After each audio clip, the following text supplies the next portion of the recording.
Having met Susan's older brother, she already disliked him.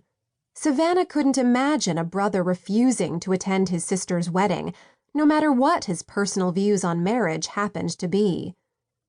Kurt's from a large family. He has aunts and uncles, and I swear at least 1,000 cousins.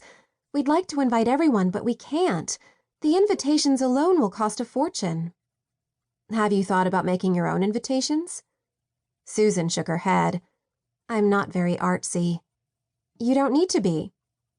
Opening a drawer, Savannah brought out a book of calligraphy. These are fairly simple and elegant looking, and they'll add a personal touch because they're individualized.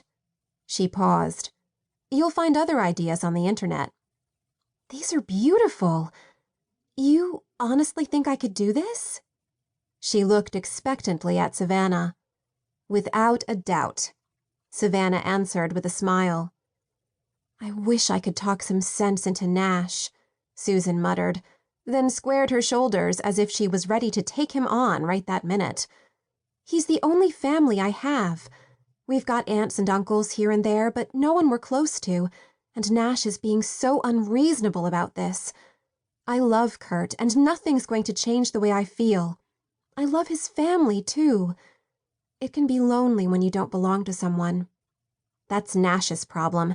He's forgotten what it's like to belong to someone, to be in a relationship. Loneliness. Savannah was well acquainted with the feeling. All her life she'd felt alone. The little girl who couldn't run and play with friends. The teenage girl who never got asked to the prom. The woman who arranged the happiest days of other people's lives. Loneliness. Savannah knew more than she wanted to about long days and longer nights. I'm sure your brother will change his mind, Savannah said reassuringly, even though she wasn't sure at all.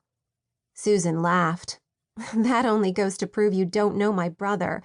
Once he's set on something, it takes an act of Congress to persuade him otherwise.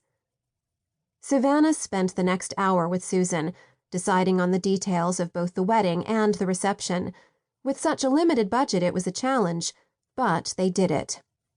I can't believe we can do so much with so little, Susan said once they'd finished. Her face glowed with happiness.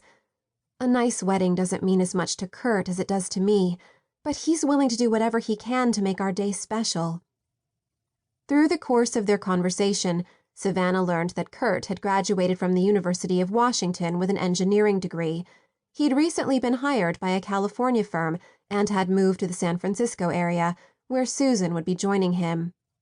After defying her brother, Susan had moved in with Kurt's family, working part-time and saving every penny she could to help with the wedding expenses.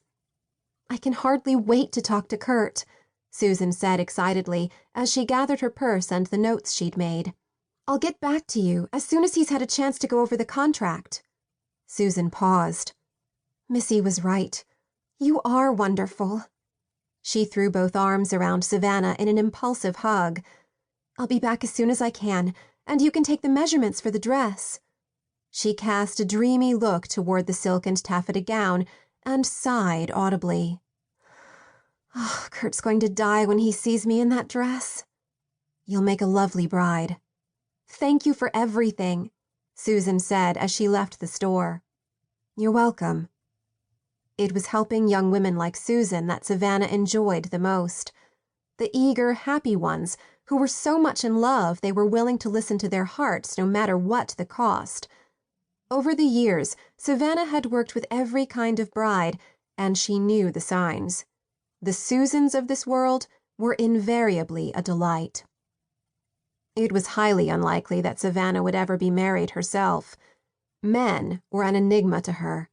Try as she might, she'd never been able to understand them. They invariably treated her differently than they did other women. Savannah assumed their attitude had to do with her damaged leg. Men either saw her as fragile, untouchable because of it, or they viewed her as a buddy, a confidant. She supposed she should be flattered by the easy camaraderie they shared with her. They sought her advice, listened politely when she spoke, then did as they pleased. Only a few men had seen her as a woman with dreams and desires.